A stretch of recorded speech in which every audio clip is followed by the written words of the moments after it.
Bienvenidos a Tecnófagos, devoradores de tecnología. El día de hoy tenemos un especial, así es, un especial más, de un tema muy importante. Los centros de datos, los data centers, ¿por qué son tan relevantes? ¿Por qué se está hablando tanto de ellos? ¿Por qué hacen falta tantos? Pues vamos a entender todo lo relacionado con estos centros de datos. Vamos a hablar de estas fortalezas digitales, vamos a ver qué los hace indestructibles, vamos a hablar de que son el cerebro de la nube, vamos a hablar de inteligencia artificial, cómo se aloja en los data centers, vamos a hablar de una revolución que está ocurriendo a nivel ecológica, de la revolución verde o la pesadilla energética. Vamos a hablarles de tipos de data centers, si son raros, son maravillosos, desde el fondo del mar, de todos lados. Así que vamos a abordar este tema desde todas las ópticas posibles y vamos a tener a un experto en el tema para que nos hable de ello. Así que no se pueden perder este especial de data centers en Tecnófagos Devoradores de Tecnología que inicia en este momento. Kio presenta el podcast de Tecnófagos. Una mesa de alta especialidad servida para ti en 3 tiempos.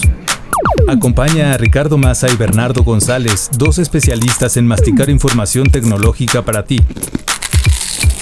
Prepárate para devorar junto a los tecnófagos todas las noticias de las innovaciones del momento.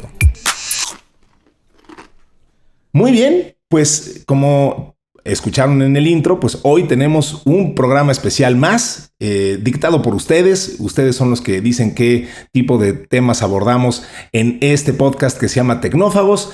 Así que yo quiero presentarme. Mi nombre es Ricardo Massa y este podcast lo hago en compañía de mi querido amigo experto en tecnología, mi querido amigo Bernardo González. ¿Cómo estás, Berni? Muy bien, muy contento de estar aquí con este especial y que tenemos hoy un invitado que nos va a hablar a profundidad del tema tan apasionante que son los centros de datos, que es donde vive la información y se procesa toda esta prácticamente de cualquiera de las tecnologías que estamos aquí hablando tú y yo todo el tiempo. Sí, es que, a ver, todo el tiempo se está oyendo hablar. A mí me interesa además que abordemos un tópico importante, lo mencionaba yo en el intro, que es la escasez de data centers. Pareciera increíble, pero no estamos cubriendo la demanda y eso tiene unas razones muy específicas. Vamos a abordarlas y vamos a abordar también las posibles soluciones. Como dijiste, tenemos un invitado muy especial. Yo nada más, antes de saludarlo, quiero recordarle a todos que pueden entrar en contacto con este podcast. Pues bueno, si son de la vieja escuela, pueden mandarnos un mail a tecnófagos@kio.tech. También pueden entrar en contacto con nosotros a través de la aplicación de Telegram. Eso simplemente tienen que descargar la aplicación de Telegram si no la tienen ya, y ahí buscar Tecnófagos y ahí integrarse a una nutrida tribu de gente que ya nos hace favor de platicar con nosotros. Ahí estamos sacando los tópicos que nos interesan, que a ustedes les interesan y nos comparten muchísima información, así que les recomendamos que se sumen a esa comunidad. Y pues, bueno, y también por favor les pedimos que si están escuchando esto en Spotify, pues que califiquen el podcast, que nos hagan saber sus comentarios, qué les parece, que interactúen con él. Ahora ya también pueden hacerlo incluso directamente en el video. Entonces hay muchas posibilidades para entrar en contacto con nosotros. Y ahora sí, mi Bernie, pues vamos a conocer a nuestro invitado. La verdad es alguien que tú y yo conocemos desde hace mucho tiempo y un gran amigo y un extraordinario experto en este tema de data centers. Tiene mucho tiempo trabajando en ellos. Vamos a dejar que él nos platique un poquito de su trayectoria, pero déjame darle la bienvenida a nuestro querido amigo Mike Ramos. ¿Cómo estás, mi querido Mike? ¿Cómo está, Richard y Bernie? Un gusto saludarlos y un saludo a toda la audiencia. Para mí es un privilegio, un honor estar con ustedes y muy contento de poder compartir los temas de data center y todo lo que está viniendo futurista, algunas cosas muy interesantes y algunos retos como la energía y platicar también sobre el crecimiento de la industria de los data centers. Muy interesante, un gusto estar aquí. Bienvenido, es un placer para nosotros que estés por acá, Mike. Oye, Mike, pues, y Bernie, pues, ¿qué les parece si entramos al primer platillo del día de hoy? Mike, sabrás que aquí en Tecnófagos nos gusta darle un tema de comida a las cosas porque vamos devorando las notas conforme nos las van presentando. Y pues como en cualquier comida, cualquier banquete, pues empiezas por algo ligerito y luego ya le vas hincando el diente a los platos fuertes. Entonces, yo quisiera que además la verdad es que quisiera en esta ocasión ponerme un poco en el rol de entrevistador con los dos, porque Bernie, evidentemente, pues tú también sabes muchísimo de la industria de data centers. Entonces, quiero preguntarles un poco, empezar por lo básico. O sea, ¿qué es un data center? Quizá, Mike, me encantaría que nos explicaras, pues en términos, vaya, básicos, humanos, ¿qué son estos centros de datos? ¿Por qué oímos cada vez hablar más de ellos? ¿Y cuál es su relevancia en la industria de la tecnología y en nuestra vida diaria? Un centro de datos, un data center, lo voy a poner de manera muy sencilla. Es como si fuera un hotel, pero en lugar de tener hospedado a personas, se tiene hospedado información. Información en servidores, donde se tiene toda una infraestructura para que siempre la información, las aplicaciones estén disponibles. Si pudiéramos tener, Richard, una palabra, una frase afuera del data center, diría alta disponibilidad. Por eso no se tiene un site con un mini split, sino es un data center con generadores, UPS, baterías, transformadores, subestaciones y doble todo, que ahorita más adelante vamos a hablar sobre la redundancia para mantener lo que dije ahorita, alta disponibilidad. Ok. Oye, Mike, y en ese sentido, yo te conozco bastante bien de trabajar en Kio. Hemos compartido ahí incluso varios proyectos. Y esto que mencionas de la, digamos, la razón de ser de un centro de datos, ¿no? El que sea de alta disponibilidad, pues implica redundancia. Y los temas principales que acabas de mencionar, pues son la energía eléctrica, los sistemas de enfriamiento y pues hoy en día las telecomunicaciones. Un centro de datos no se concibe si está aislado, ¿no? Tiene que tener su información.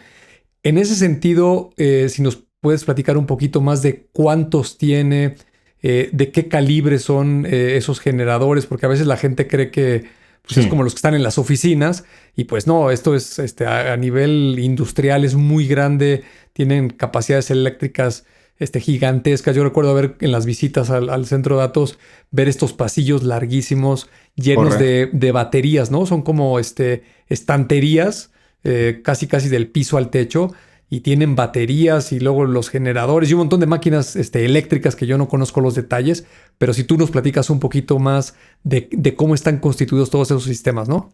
Sí, muy buen punto, Bernie. El data center, el invitado de honor es la información, las tecnologías de información. De ahí todo lo demás se debe construir para mantener la alta disponibilidad de los racks, de los gabinetes, de los servidores. Con doble todo. Si lo viéramos en un carro, ¿qué te salvaría que fueras en un desierto en tu carro y se poncha alguna llanta? Te salvaría tener la llanta de refacción. Sí. Entonces, todos los puntos que voy a comentar ahorita tienen redundancia. Es decir, la refacción, el spare, el backup de cada uno de los 4 sistemas. ¿Qué conforma? Ya dijimos, la alta disponibilidad lo conforman 4 sistemas. Para resumir los que dijiste. Sistemas eléctricos altamente disponibles, sistemas de enfriamiento, las telecomunicaciones y la seguridad y salvaguarda. Esas son las 4 columnas que soportan la alta disponibilidad. Y por mencionar la parte eléctrica, se debe de contar con una subestación, un transformador que se conecta a la red eléctrica, ya sea en el país donde esté, y reduce el voltaje. Para eso sirve, vamos a decir, una subestación con un transformador. Reduce el voltaje de media tensión a baja tensión para alimentar todo el data center en la parte eléctrica. Es el principal insumo en un data center de energía eléctrica. Y luego ahí se derivan otros componentes, generadores, UPS, hay algunos componentes de distribución que se llaman PDUs, RPPs. Es toda una ciencia y todo se deriva, por cierto, en un diseño, en un data center, y la piedra angular está en cuántos kilowatts por gabinete se está diseñando el data center. No es lo mismo diseñar un data center de 3 kilowatts a diseñar un data center de los nuevos que ahorita vamos a platicar, que ya son de 20, 30, 50 y más, sobre todo con temas como la inteligencia artificial, machine learning, entre otros tópicos que ahora se están integrando a la transformación digital. A mí me interesa Perdón, Mike, me interesa mucho que ahorita lleguemos a esos tópicos. Nada más, no quisiera obviar, porque, a ver, yo me acuerdo que cuando yo entré a trabajar a Kio, porque trabajé muchos años en Kio, yo viniendo además de una formación de publicista, marquetero, etcétera, nada relacionado con esto, a mí me sonaba totalmente alienígena todo esto que están platicando. Entonces, seguramente la gente que nos está escuchando, todos o la mayoría tendrán una gran referencia de qué estamos hablando, pero nada más por no obviar a que quizá hubiera quien no. Entonces, lo que podemos entender es que los data centers son estos edificios con grandes, pues un gran despliegue de seguridad física en el que las empresas entregan sus datos, su información, para que una empresa externa se haga cargo de ellas, considerando todos estos pilares que acabas de mencionar, ¿no? Me gustó mucho la analogía del hotel. O sea, a ver, mi información va a dormir y a vivir en este edificio, y por lo tanto, pues me tengo que preocupar que sea un lugar seguro, que tenga acometidas de energía, que con este tema de las redundancias, por ejemplo, a mí me costó mucho trabajo en un principio entender ese tema, no el concepto en sí, sino la importancia que tiene el que algo sea redundante. Bueno, claro, porque cuando hablamos de la energía, por ejemplo, que como bien dices es el principal componente, pues bueno, si se va la luz, porque la compañía de luz de cualquier país, de o de donde sea que esté el data center, deja de suministrar energía, pues lo que quieres es tener una cometida adicional pues justo una redundancia que te permita mantener el data center operando y por lo tanto que tu información no se interrumpa. Eso sería como una explicación razonable de qué es un data center y para qué sirve, sobre todo de vista a los clientes, a las empresas, o estoy omitiendo algo. Sí, no, es correcto. Si comentamos al principio que si pudiéramos poner en letras de oro afuera de un data center, el principal objetivo que persigue es mantener la alta disponibilidad, entonces todo va alrededor de esa palabra. Por eso, si tenemos, vamos a decir, se va la energía eléctrica del proveedor de energía, entran nuestras plantas de generación, ya sea de diésel o sea de gas, y van a generar la energía para que sea ininterrumpida dentro del data center. Y también está el componente de los UPS con sus baterías. Entonces no se pone un generador, se ponen dos generadores. No Correcto. Se pone un UPS, se ponen dos UPS.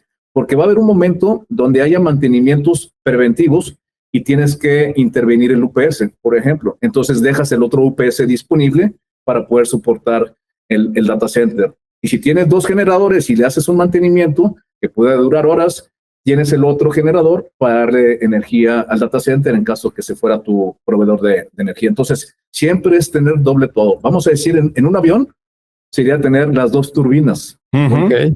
Más turbinas. En caso que se vaya una turbina, tenemos la otra para seguir el vuelo. Correcto. Oye, Mike, y perdón, porque igual ahorita mientras te escucho, tengo recuerdos de cuando hago las visitas a los data centers, ¿no? Recuerdo que estos generadores, digo, a menos de que alguien que nos está escuchando tiene una formación eléctrica o de electricista, lo entenderá muy bien, pero a lo mejor los que no están tan familiarizados, ¿no?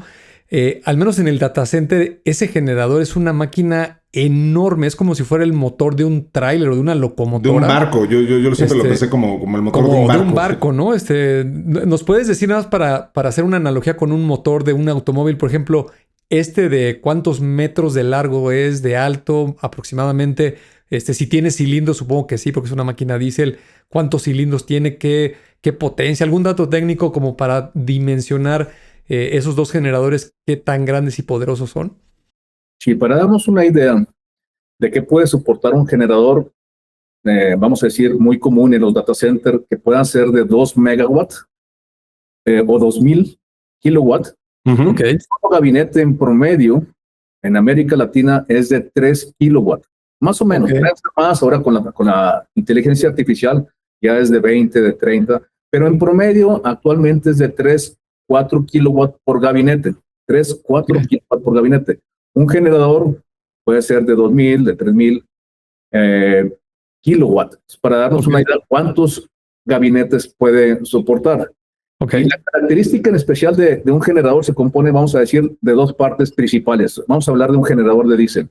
Es el motor meramente de diésel y una parte que se compone del alternador. El alternador es como si fuera un embobinado de un ventilador, vamos a llamarlo. Ok. El ventilador que se enciende cuando se va la energía del proveedor de energía, cuando se va, se enciende el generador y eso va a mover un embobinado, un alternador que va a generar la energía eléctrica. Algo bien importante, eso tarda alrededor de unos 15 segundos en arrancar. Entonces uno dice, ¿cómo en esos 15 segundos que tardan en arrancar y llegar a las revoluciones que deben de llegar, quién soporta el data center? Lo soportan los UPS. Para eso sirven los famosos UPS, que son no son otra cosa más que baterías como las que le dan energía a un coche, ¿no? Yo las he visto y físicamente pues son tal cual estas cajitas que me imagino que están llenas de ácido que te dan energía. Exacto. Entonces, si hablamos de baterías, están las baterías de plomo ácido y hay otras de plomo puro, pero otras que se están usando que ocupan menos espacio en el data center son mucho menos pesadas, que son las de ion litio. Hablando de métricas, ¿no? Correcto. Se soporta una métrica, por así decirlo, algún dato importante es cuántos minutos soporta el UPS al data center. Puede ser 6 minutos, 10 minutos, 15 minutos, pero vamos a decir que ronda alrededor de 10 minutos. Pero un UPS, ¿cuánto tiempo debería de soportar o darle energía al data center? Realmente es mientras se enciende el generador. Estos 15 segundos de los que hablabas. Entonces, se va al proveedor de energía, y para que no se vaya la energía en el data center, el UPS es el que dice, ahora me toca a mí. Es el UPS con sus baterías que entrega la energía al data center, mientras son los 15 segundos de encenderse el generador. Algo bien importante, el UPS siempre está funcionando. ¿Por qué? Porque de la calle puede llegar la energía, vamos a decir, un poco sucia. O con la calidad que requeriría un servidor. ¿Quién le da la calidad? Se la da el UPS. Entonces, si pudiéramos decir cuál es la diferencia principal entre un UPS y un generador, el UPS siempre te entrega calidad de la energía.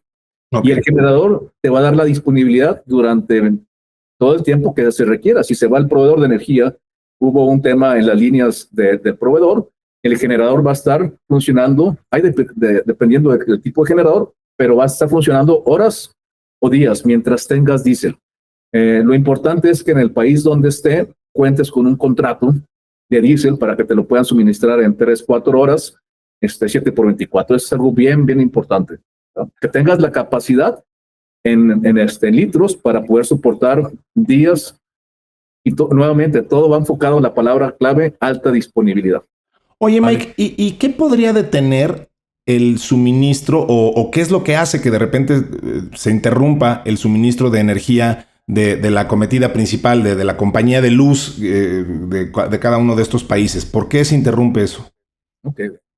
Puede ser por diferentes situaciones dependiendo el país, pero algo común puede ser que haya, recuerdo ahorita en algún estado de aquí del centro de México, o más para Querétaro en específico, hubo un incendio cerca de donde pasaban unas líneas de media tensión de la compañía de energía y sufrieron un corte como tal de esas líneas y eso pues simplemente nos una interrupción como tal, pero gracias a que los data centers cuentan con generadores, siempre van a estar disponibles. Correcto. Entonces, eso es algo. Y hay otros temas, pero eso depende de cada país, de la carga que puede tener las líneas del suministrador de energía. La diferencia entre el agua y la energía eléctrica es que el agua la suben a la tubería, vamos a decirlo así, de distribución del agua, y mientras no le abras la llave, el agua se mantiene dentro de las tuberías.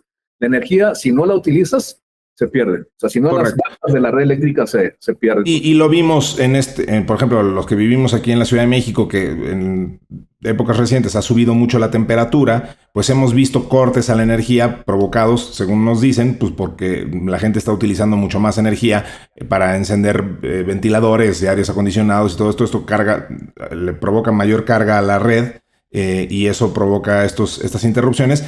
Y bueno, pues esto es como el tipo de incidencias que pudieran provocar este tipo de interrupciones. Déjenme moverme un poquito de temas para no dejar cosas encima que luego nos pasa a Bernie y a mí. Y justo Bernie, tú obviamente hemos platicado mucho de inteligencia artificial aquí en Tecnófagos.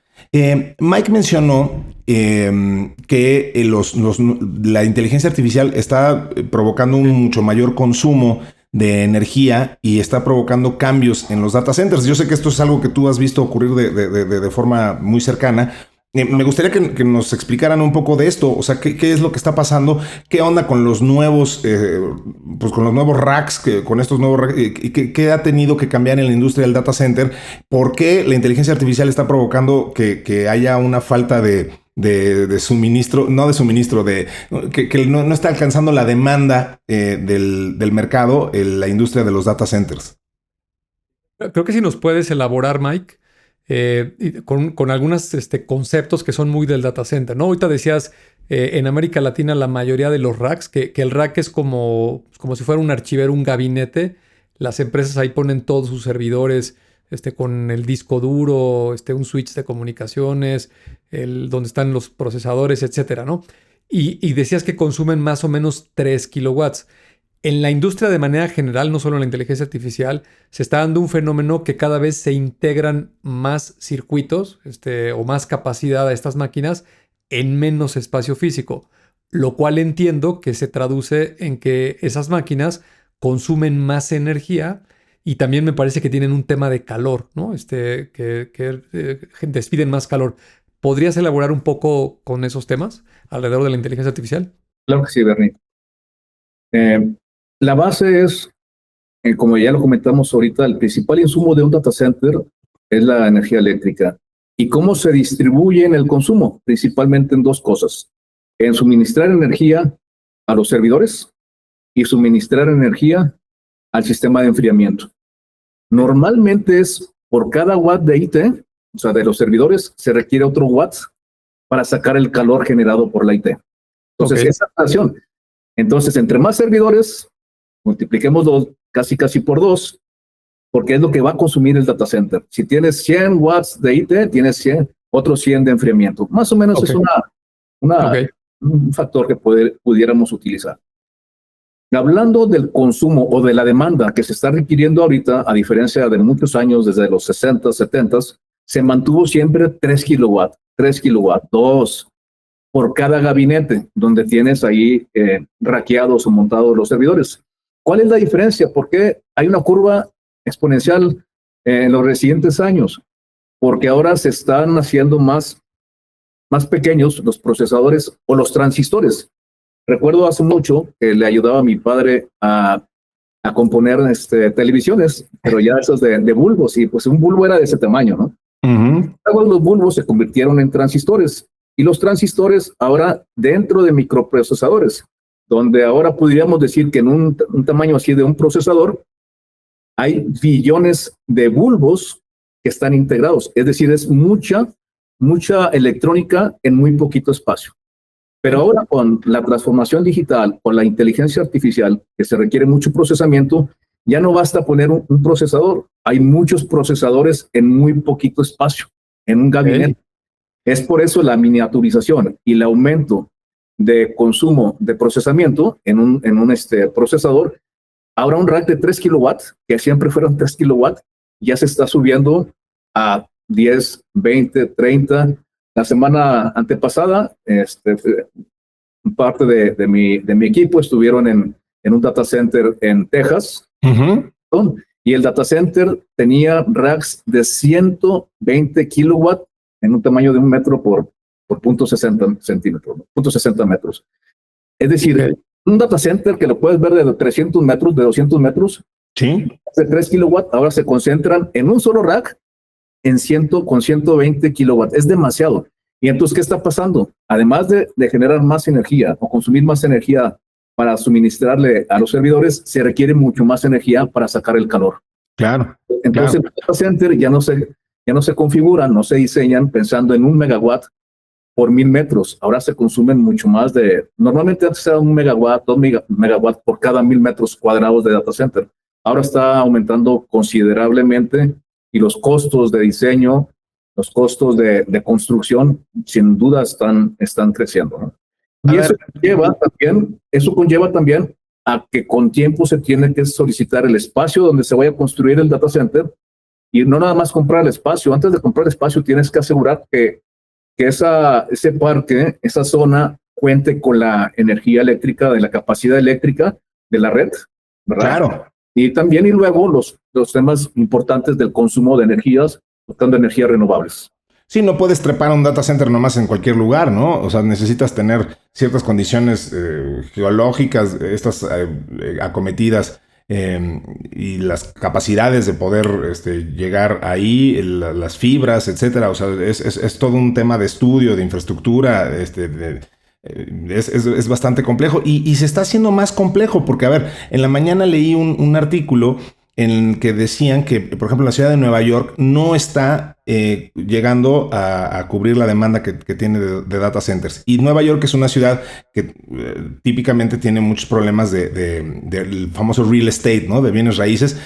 Hay muy pocos metros cuadrados disponibles, son muy caros y pues justo nos estás explicando, o sea, un data center pues es un lugar que requiere grandes extensiones de terreno. Hay 200,000 más o menos empresas anidadas en Nueva York que requieren grandes consumos de datos, según leía en el New York Times.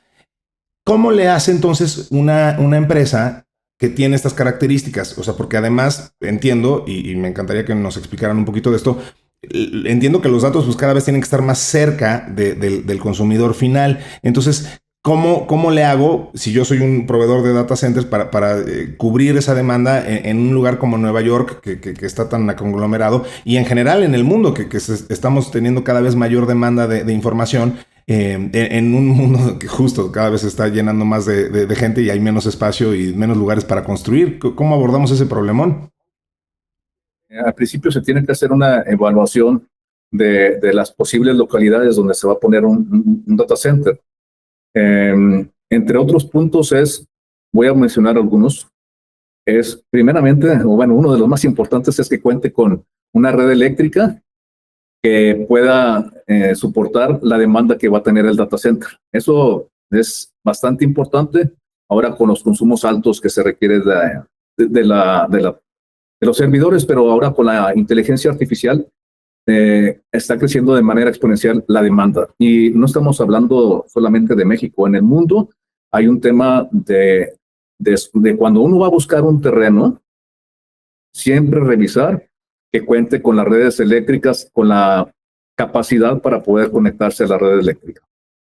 Otro punto importante es la parte de la geografía, la parte de los fenómenos meteorológicos, donde se va a poner, pues bueno, temas de sismicidad. Por mencionar en Querétaro, por mencionar en México, la sismicidad del norte de México es sismicidad nivel 1, Sí. Nivel 2, Querétaro en nivel 2, México, la Ciudad de México en nivel 3 y Pacífico en nivel 4. Eso uno lo tiene que considerar y no significa que uno no pueda poner un data center en el Pacífico. Se tiene que preparar para poder soportar esa actividad sísmica. Otro punto importante es el talento. Si uno pone un data center donde los proveedores que le soportan mantenimientos de los generadores, de los UPS, que tengan que estar volando, o más bien que estén cerca de la zona, los spares, las refacciones que estén cerca del data center, o tenerlas dentro del data center para poder actuar rápido en caso de alguna contingencia. Y otros insumos, vamos a decir el agua, pero el agua, la mayoría de los data centers, en caso que tengan agua para enfriar, se requiere, por ejemplo, chillers, pero el agua siempre está recirculando, entonces no es estar gastando agua, al menos que tuvieran algo que le llaman, vamos a poner un chiller que estés aventando una brisa para sacar más rápido el calor, que le llaman adiabático. Eso sí consume más agua, pero la mayoría son circuitos cerrados de agua, entonces no somos grandes consumidores de ese.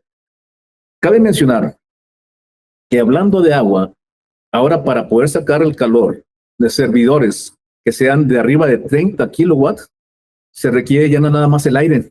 Antes hay algo que le llaman pasillos fríos y pasillos calientes. Sale el aire por abajo del piso falso y entonces pasabas el aire por dentro del servidor y sacabas el aire por la espalda del gabinete. Eso es enfriar los circuitos eléctricos o electrónicos con aire. Ahora se está usando el agua con glicol, diferentes químicos, donde era puro aire. Vamos a decir, un procesador más o menos puede ser 70 grados. metes aire a 22 grados y se cede el calor. Y ahora se va a ceder el calor para sacarlo del data center, metes agua con glicol, vamos a decir un ejemplo, es con unas placas. Esas placas se le pegan a los procesadores y ahí se hace un intercambio de calor. En pocas palabras, está sacando el calor, pero ahora metiendo el agua. ¿Quién va a absorber el calor del procesador? Lo absorbe el agua y está recirculando el agua para absorbe el calor que está generando estos procesadores. Los procesadores que más están generando ahora con la inteligencia artificial son los GPUs, que generan el consumo en el data center y el calor. Los GPUs, toda la electrónica, los ventiladores, pero principalmente son los CPUs y GPUs, ¿no? Oye, Mike, me quedé un poquito con el dato que nos diste hace ratito de cómo está subiendo el consumo, ¿no? Este ejemplo que nos diste de la visita al centro de datos de Texas. Para hacer una cuenta muy sencilla, si un generador genera 2000 kilowatts en promedio y en tus gabinetes o en tus racks, para hacer una cuenta fácil, vamos a tomar el que consume 4 kilowatts, ¿no? Que ese es como el estándar. Pues en un data center con digamos 2 generadores, pero tu capacidad es de uno, los 2000 porque el otro es un backup, podrías tener hasta 500 gabinetes, ¿no? Y la energía te aguanta. Ahora, si llegan empresas que te dicen, oye, yo proceso inteligencia artificial, necesito GPUs, tengo toda esta integración mucho más condensada y mi rack requiere ahora 10 veces más, ¿no? 40 kilowatts. Entonces, ese generador pues ya no te puede alimentar a 500 racks, ahora te va a alimentar solamente a 50. Entonces, una cosa que pasaría inmediatamente es que un data center que podía albergar 50 gabinetes en espacio físico, pues aunque tenga el espacio, pues ahora se va a hacer chiquito, ¿no? Ya nomás va a poder poner hasta 50 y ya no tendría más capacidad eléctrica. ¿Qué sucede ahí? Le metes más generadores, tendrías que poner 20 generadores para generar los 20,000 kilowatts de esos 500 gabinetes que cada uno consume ahora 40 kilowatts, o también están creciendo las capacidades de los generadores y ahora hay generadores de más de 2000 kilowatts. Ya, muy buena observación, Bernie.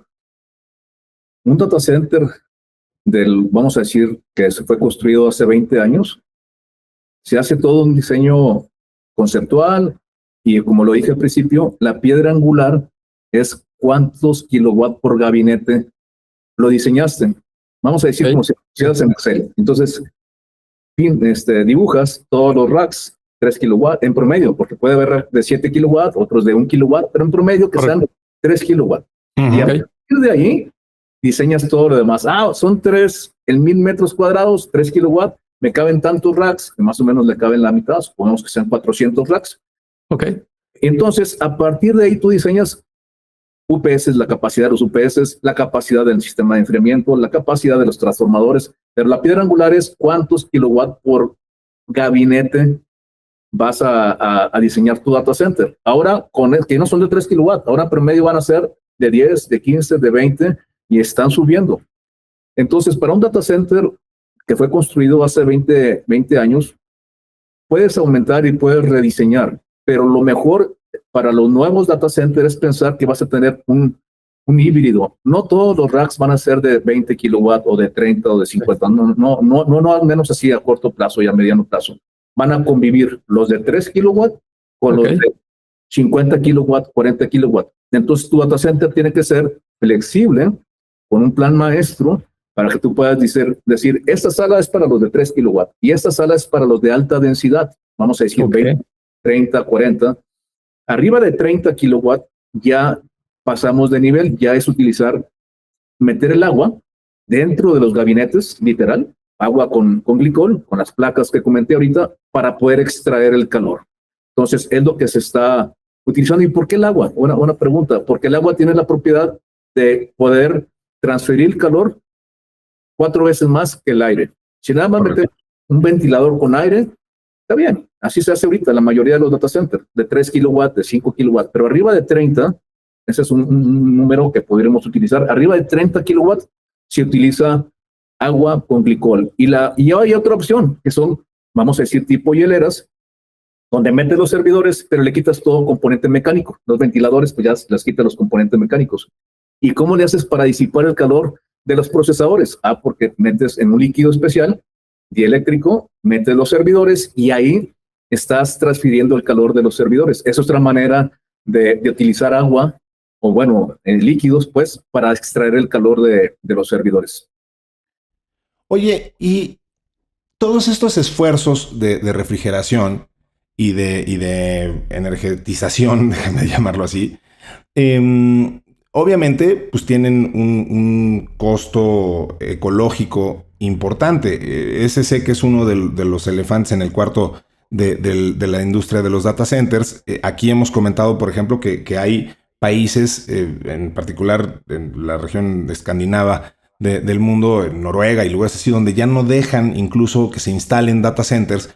Y sé que hay empresas, industrias de data center que están haciendo un gran esfuerzo por reducir significativamente su impacto ecológico, porque a ver, todo esto que nos describes, estos esfuerzos por enfriar y todo este tema de las acometidas de energía, pues claro que deben de tener una huella de carbono importante. ¿Cómo se calcula eso? ¿Cómo se combate? ¿En qué momento está la industria en ese sentido en México? ¿Qué podemos saber de este tema ecológico en la industria de los data centers? Lo importante, Richard, es, vamos a decir, ¿cómo puedo ahorrar energía en la casa? Voy a ser muy sencillo. Pues apaga los focos que no estás, de los cuartos que no estás utilizando. En el data center, la iluminación consume realmente muy poco a comparación a los servidores. Pero pasa en muchos data centers, porque hay data centers que son de colocación, es decir, como dijimos ahorita, un hotel de servidores, y hay otros data centers que son propios, son corporativos, que son sites, ya sea muy robustos o otros más sencillos. Pero lo importante es, en el tema verde es cómo reducir la huella del carbono de un data center. Lo primero es quién genera o quién consume la energía. La consume el invitado de honor, los servidores. Se dice que alrededor del 10 al 15% de los servidores de un data center corporativo no necesariamente deberían estar encendidos, no tienen un valor al negocio. Están encendidos, voy a decir algo, es el sistema del SAP que te pide la parte bancaria, que siempre puedas accesar a tus estados de cuenta de hace 10, 15 años. Entonces, se deberían de encender cuando se requiere la información. Pero hay empresas que tienen información que no están generando un valor y están encendidos. Y eso es muy común. Son servidores, vamos a decir, zombies, ¿no? Primero es apagar lo que no se esté utilizando. Y luego es optimizar toda la parte de IT con virtualización y lo que aquí Bernie es experto, ¿no? Ya una vez optimizando la parte de IT, que es el que genera el consumo, en automático, si optimizas ahí, en automático se optimiza el sistema de enfriamiento. Y el sistema de enfriamiento también se puede optimizar para data center que no son tan nuevos. Si tienes un chiller de hace 10 años, haces un caso de donde tú puedes poner un nuevo chiller y los más nuevos son altamente, pues que te ahorran energía. Hay maneras de que te ahorran energía los nuevos chillers con diferentes características, ¿no? Free cooling indirecto, free cooling directo. Ahorita les quiero compartir que tenemos en Kio un data center que fue el primero en América Latina en meter el aire al data center. Así como una vez venía en la carretera y alguien de mi familia me dice, yo prendí el sistema el aire acondicionado del carro y me dice, oye, pues afuera está fresco, ¿por qué no abres la ventana? Entonces se abren dos ventanas, una para que entre el aire y otra para que salga, para que fluya. En el data center, con un sistema de free cooling directo es lo mismo.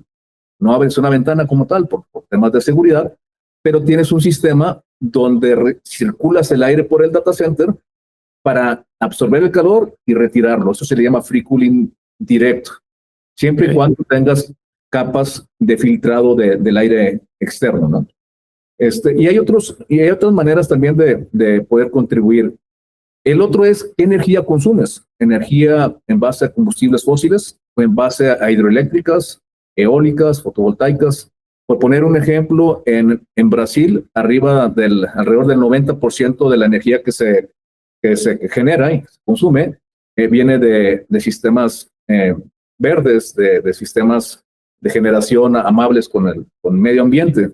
Okay. Cada país contribuye en los esfuerzos internacionales del COP 28, COP 20, COP 29 de las Naciones Unidas, donde cada país desarrollado menciona cuál es su compromiso para reducción de la huella del carbono. Hay una relación, según estudios, donde se dice que el CO2 equivalente está asociado al calentamiento global. Y aunque el data center parecería que es poco, pero esta métrica es importante, es el 2% de la energía a nivel global se consume en data center. Para el 2030 ya no va a ser el 2%, va a ser el 8% de a nivel mundial van a estar en data center. ¿Por qué? Mucho va a ser por el tema de inteligencia artificial. Entonces, todos tenemos que poner antes yo decía, pongamos un granito de arena. Creo que ya no puedo decir lo mismo. Tenemos que poner un mar de ideas y aterrizarlas, invertirles para poder optimizar el consumo eléctrico del data center, conectarnos o adquirir energías renovables, adquirir equipos que sean de mejor eficiencia energética y siempre estar pensando en cómo ahorrar energía en el data center, sobre todo en el sistema de enfriamiento y en la IT, pues es cómo optimizarla, sistemas de cloud, sistemas de virtualización y todo esto.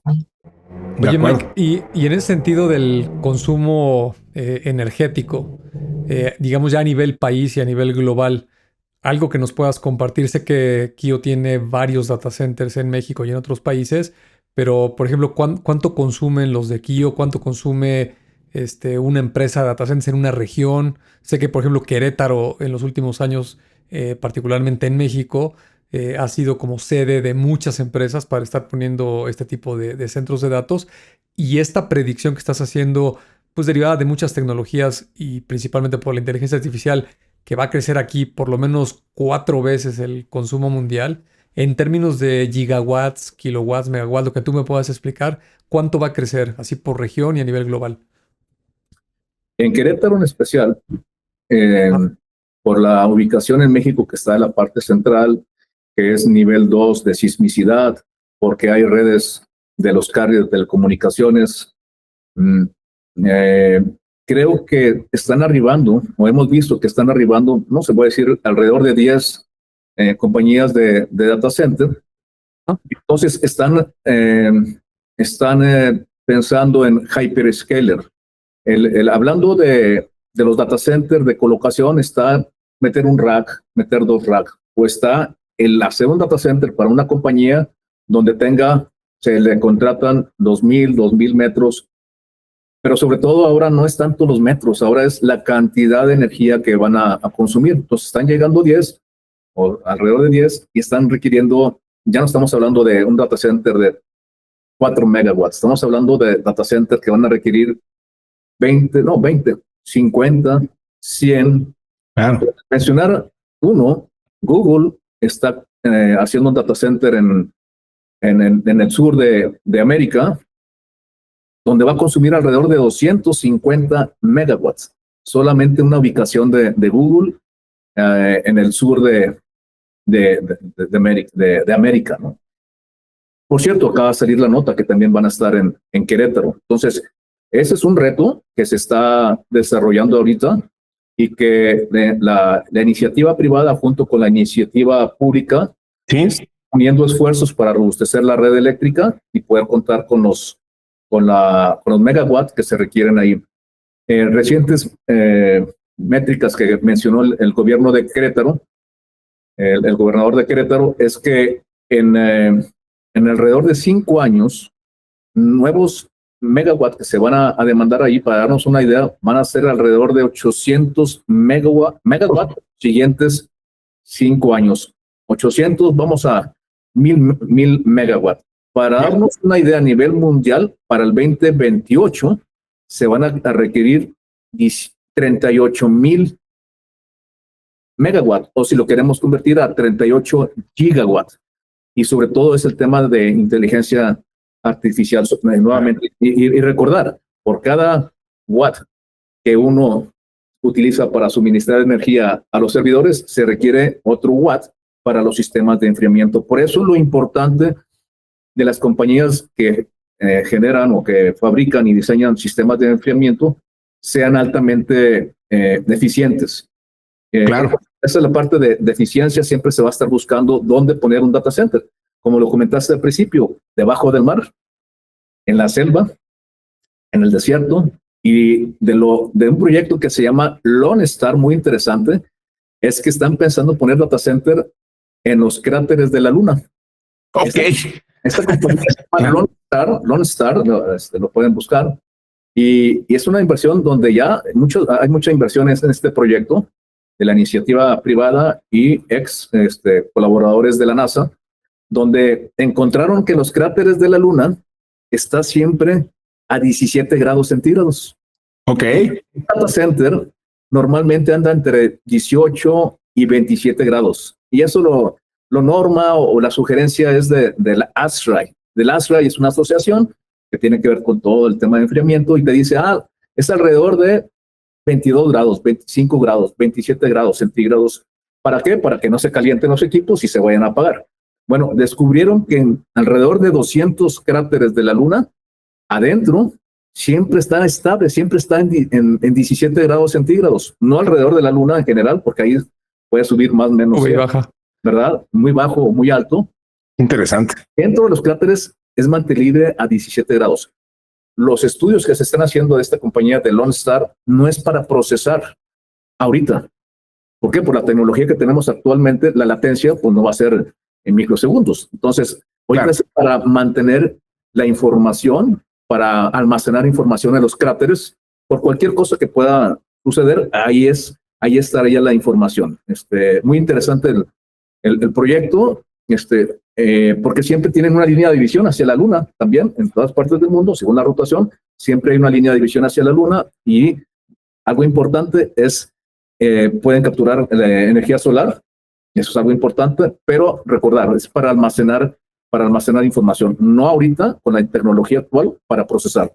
¿Lo va a ver? Sí, lo va a ver. Okay. La otra es poner satélites en la atmósfera de la Tierra, pero ¿sí? Ahí además que tiene una vida útil y es más difícil, es más caro mantenerlo, según los estudios que está haciendo esta compañía de Lone Star.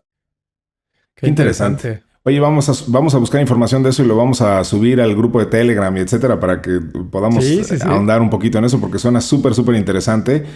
Oye, Mike, a ver, perdón si de perdón peco ustedes se ponen muy técnicos y están hablando de cosas súper interesantes y luego yo siento que como que los regreso así un poquito, perdón por ello, pero no quiero dejar de preguntar sobre, a ver, ya nos hablaste de los pilares que construyen la industria del data center y yo quiero de nuevo regresarme a la perspectiva de las empresas y los tomadores de decisión, que muchos de ellos, ese es el perfil de la gente que escucha Tecnófagos. ¿Qué tipo de industrias y empresas entonces son las que son susceptibles a ser clientes de un data center? A lo mejor yo tengo una empresa y a lo mejor yo he estado almacenando mi información a la rupestre o tengo mis datos almacenados ahí estoy gastando en tener mis datos ahí on-site, on-premise, y no lo sé y a lo mejor no conozco muy bien la oferta de los data centers y nunca lo había considerado. Entonces mi pregunta sería, ¿qué tipo de empresas e industrias son susceptibles a ser clientes de un data center? Y ¿en qué me debo de fijar? O sea, ya me dijiste qué características tienen que tener, pero visto como negocio, ¿en qué me tengo que fijar a la hora de elegir un proveedor de data center? Ok. ¿Por qué un data center, vamos a decir, de colocación o hyperscaler, y no un site de un edificio donde se tenga la nómina de los empleados? Como lo comentamos al principio, es alta disponibilidad y es doble todo, es contar con gente, ingeniero 7x24, con las certificaciones de alta disponibilidad. Correcto. Con los ISOs de seguridad de la información, con proveedores que hacen los mantenimientos en un plan anual de mantenimientos del equipo de UPS, de los generadores y otros, los chiles y otros componentes. Es por ello que es un lugar especial. Un data center no es un lugar común, se construye de manera diferente, más robusto. En caso que estén en un lugar con sismos, se hace de manera robusta, con la capacidad eléctrica que se requiere para poder albergar y hospedar ahí a los clientes, ¿no? Entonces son lugares especiales donde la premisa es la alta disponibilidad. ¿Y cómo poder decir, este es un data center de alta disponibilidad, este es de media? Yo creo que es siempre hay que platicar de un análisis de riesgos. Eso es importante. ¿Dónde está ubicado? ¿Cómo son las interrupciones? Si hay una interrupción por mes o si por día, hay lugares que por día puede haber una interrupción eléctrica, según la ciudad, según el país. Entonces, eso es algo importante. ¿Dónde está ubicado? E inclusive, algo bien sencillo, que haya vuelos. La gente dice, bueno, voy a ir a tal ciudad, pero hay un vuelo por día, porque sí los hay. O hay vuelos cada hora, porque mis ingenieros tienen que ir a hacer un mantenimiento, a instalar cosas nuevas. Otros temas, además del usuario, es la latencia. Correcto, eso es lo mencionaste hace un minuto y mencionaste el término. Me encantaría que lo explicáramos para nuestra audiencia. Supongamos que tuvieras un sistema con la que una de carros, ¿no? Un Uber, vamos a decir, sí, donde estás viendo que ya va a venir tu auto que te va a dar el servicio y de repente lo ves un poquito lejos y de repente ya lo ves que está en la esquina de la avenida donde lo vas a tomar. Entonces, si no está en tiempo real y el problema es que estemos en México y el servidor está en España, vamos a ponerlo así, la latencia, que es vamos a decir, la velocidad que se tienen entre dos puntos, es importante que se cuente con un data center cerca. Por eso el concepto del Edge. Hay lugares donde quieres descargar una película, vamos a decir de Netflix o otras plataformas, y quieres que se baje muy rápido. Por eso, esos servidores, entre más cerca esté del usuario final, es el proceso, es el concepto que le llaman Data Center Edge, que están en el límite o cerca del usuario final. Pero ¿cómo seleccionar un lugar de data center? Pues bueno, sin duda hay que preguntar en cómo está diseñado la parte eléctrica.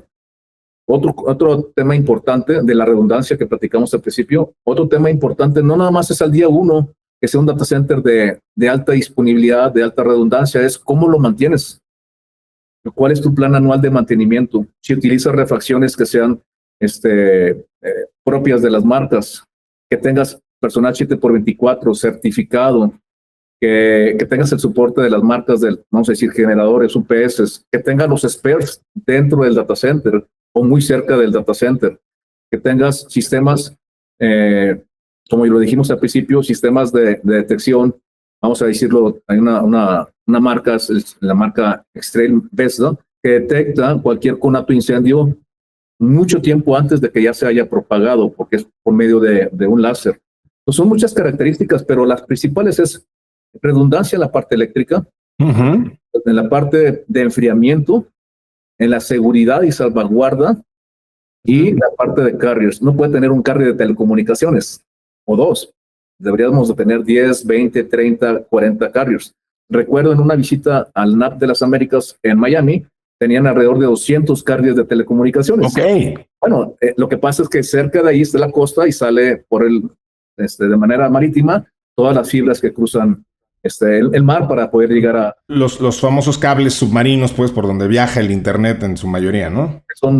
Yo creo que ahorita son más, pero en aquel entonces eran alrededor de 200 carriers de telecomunicaciones. Pero son las características principales. Dónde está ubicado, los riesgos meteorológicos, que haya talento, que es otro tema que quiero comentar. El talento, como tanto ha crecido los data centers, talento, no hay una carrera o apenas están desarrollando alguna carrera en las universidades, pero no hay una carrera como tal. Hay ingenieros mecánicos eléctricos, hay ingenieros en sistemas electrónicos, hay sistemas computacionales, mecatrónicas, pero no hay una carrera como tal. Entonces están desarrollando especialidades para soportar la casa de inteligencia artificial, la casa de toda la IT.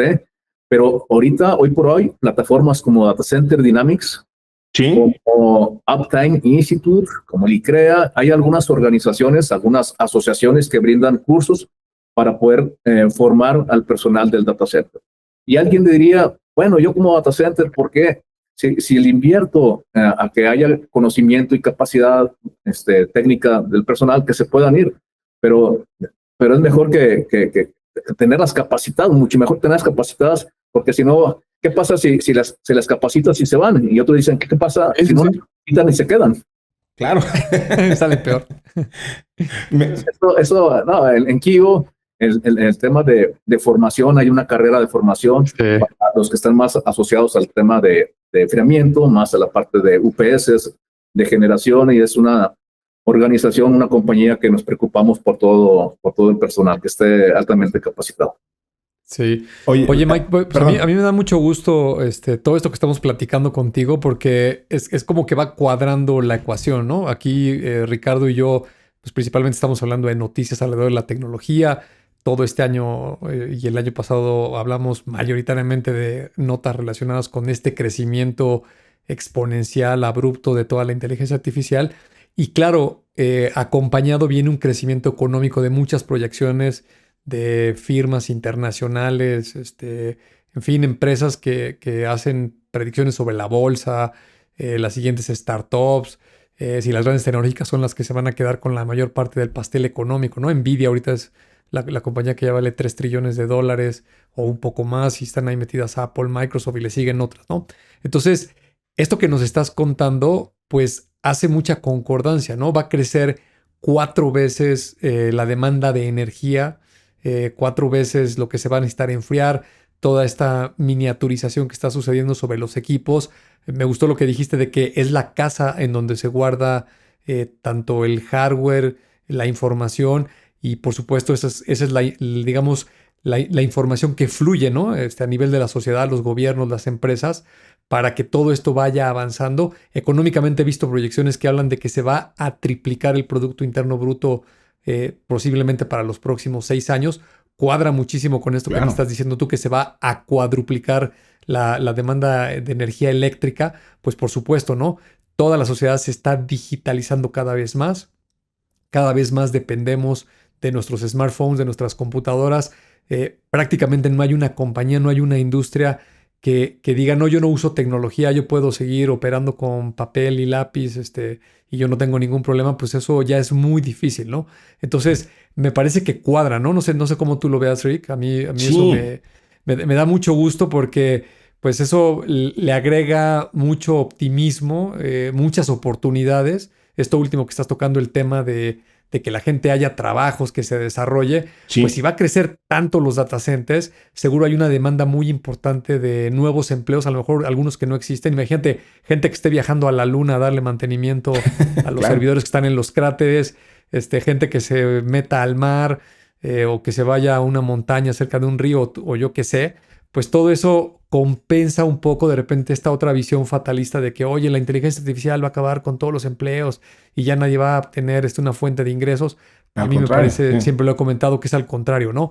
Por supuesto que vamos a pasar por momentos de transición, va a haber tal vez alguna crisis, algunos altibajos, pero siempre, así lo ha demostrado la historia de la humanidad, la tecnología, el hombre la desarrolla porque le hace la vida más fácil, ¿no?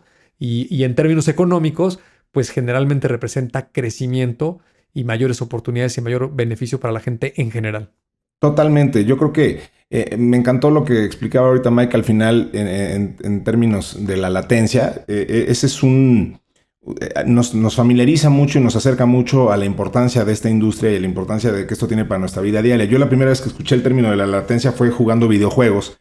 Y de repente el juego se dropeaba y te salía un letrero que decía que estabas experimentando latencia, y entonces pues en ese momento lo que significaba eso era que tu juego se alentaba o perdías una partida de Halo porque tenías latencia, o cuando estabas viendo una película al principio en Netflix, a todos nos habrá pasado al principio que de repente la película se dropeaba y de repente pues eso dejó de pasar, ¿no? O sea, ahora las películas típicamente siempre corren de forma extraordinaria en esas y en otras plataformas, porque disminuyó la latencia, porque se hicieron más data centers, porque está más cerca la información.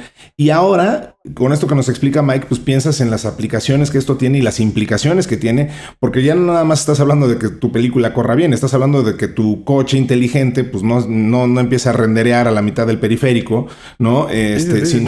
O sea, esta cercanía, estos data center edge, cada vez más cercanos al consumidor, pues nos están hablando de este consumo impresionante que estamos teniendo de información, pero también de una industria que está lista para enfrentar esos retos y que y que los está absorbiendo de frente y, como dices, creando además otras industrias alrededor de sí misma y creando empleos y bueno, pues dando manutención y apoyo a todo esto que es verdaderamente extraordinario. Mike, pues de verdad, muchísimas gracias por haber estado aquí en Tecnófagos. ¿Hay algún mensaje sobre el futuro de los data centers o en general con el que te quieras despedir? Bueno, no quisiera terminar esta charla con ustedes, esta invitación, agradecerles. Pero también quisiera hacer un reconocimiento a todos los ingenieros de los centros de datos a nivel global, a nivel mundial, porque cuando veamos ahora un celular y con todas las decenas o cientos de aplicaciones que podamos tener ahí, nos vamos a acordar de que eso se conecta a un data center. Y si tenemos aplicaciones que nos hacen la vida más fácil, más útil, de estudios, de los bancos, de compras por internet, eso pasa por un data center. Entonces quiero hacer un reconocimiento tanto a los que han generado todas esas aplicaciones, pero también a los que hospedan y mantienen un centro de datos para que ustedes puedan tener todas esas aplicaciones en sus celulares, en sus laptops, pero realmente van esa información a un data center, donde hay ingenieros 7x24, donde hay personal, obviamente, de todo el sistema eléctrico nacional, según el país, donde hay la parte de la seguridad, donde hay personal de carriers de telecomunicaciones, donde hay personal de IT dándole soporte 7x24 y un reconocimiento a ellos, poniendo un ejemplo, alguien de un diagnóstico vamos a decir, de una situación difícil, de una enfermedad difícil. Realmente ahí es donde se guardan a veces los diagnósticos o se hacen modelos científicos para encontrar una vacuna. Entonces, el data center que alberga los sistemas de información es la casa de los sistemas de información y un reconocimiento a todos estos ingenieros que fueron muy valiosos durante la pandemia, pero siguen siendo valiosísimos y un agradecimiento especial a ellos. Totalmente. Eso es súper importante y sí, la verdad es que cada vez que busquemos un dato y cada vez que usemos algo y busquemos información, hay que recordar que esa información en algún lado reside. De pronto, sobre todo para los menos versados técnicamente como su servidor, nos cuesta trabajo romper este esquema medio etéreo de cuando hablamos de la nube. Pues hay que recordar que no existe tal nube, ¿no? O sea, el dato, ese dato en algún lugar reside y ese lugar es un data center en algún lugar del mundo, ¿no? O sea, eso es la nube. La nube es esta colección de data centers desperdigados a lo largo del mundo y pues ese dato en algún lugar está y bueno, pues es importante. Me sumo a ese reconocimiento que haces. Bernie, pues se nos acabó el tiempo para este especial, así que yo quiero agradecerle muchísimo a Mike por haber estado aquí con nosotros. Quiero agradecerle a Mario Terrés, que nos ayuda siempre, por supuesto, con la edición y producción de este programa, a Eric López en la redacción y a Dianita Álvarez en la producción. Y Bernie, pues por favor, si nos ayudaras a despedir este especial con tus reflexiones, pues sería más que bienvenido. No, igual agradecerte a ti, Mike. Tengo muchos años de conocerte. Conozco tu trabajo de primera mano. Nos ha tocado estar ahí en muchos proyectos y la verdad es que eres alguien muy profesional. Y esta charla estoy seguro que la gente que la escuche y la vea se va a dar cuenta muy rápido que eres una enciclopedia, eres un cúmulo de conocimientos y de experiencia muy rico. Y tenemos un grupo en Telegram. La invitación a toda la gente que participa ahí pues es que nos diga qué les pareció este especial. Yo me quedé como con otras 50 preguntas y otros 20 temas que podríamos seguir aquí hablando por 6 horas. Podríamos hablar por horas y horas.